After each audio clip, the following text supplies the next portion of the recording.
Yes, the Bible describes God intentionally hardening Pharaoh's heart during the events leading up to the 10th plague, the death of the Egyptian firstborn, so that his power would be displayed through the liberation of the Israelites. This is a point of moral and theological debate for both believers and skeptics, as it raises questions about free will, divine justice, and the nature of God's actions. Biblical background.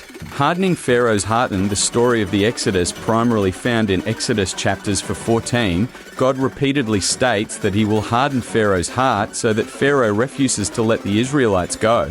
This hardening leads to a series of plagues, culminating in the death of the firstborns throughout Egypt, which ultimately compels Pharaoh to release the Israelites. There are two key points regarding the hardening of Pharaoh's heart. 1. God's stated intentions. Early on, God tells Moses that he will harden Pharaoh's heart so that his wonders may be multiplied in the land of Egypt. Exodus 7-3. This suggests that God is actively influencing Pharaoh's choices to allow space for the plagues, which would ultimately demonstrate God's power and fulfill his promise to deliver the Israelites. 2. Gradual hardening process. Initially, the text states that Pharaoh hardens his own heart in response to Moses' demands and the early plagues, for example, Exodus 8:15. However, as the story progresses, the text increasingly shifts to saying that God hardens Pharaoh's heart directly, particularly in later stages, such as before the final and most devastating plague, Exodus 9:12, 10:20, 11:10. Ethical and theological questions. 1. Free will and responsibilitarian view.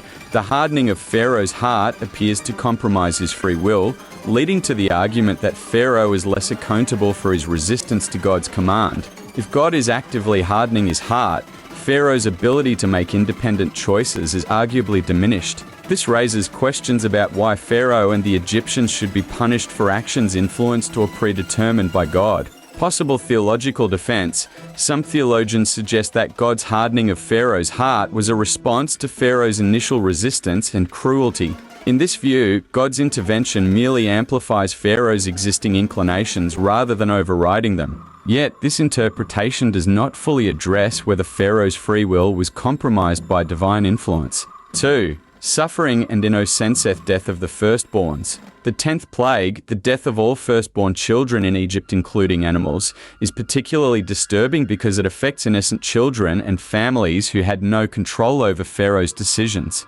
Critics argue that this collective punishment appears unjust, especially when God's intervention in Pharaoh's heart arguably escalated the conflict to this tragic point.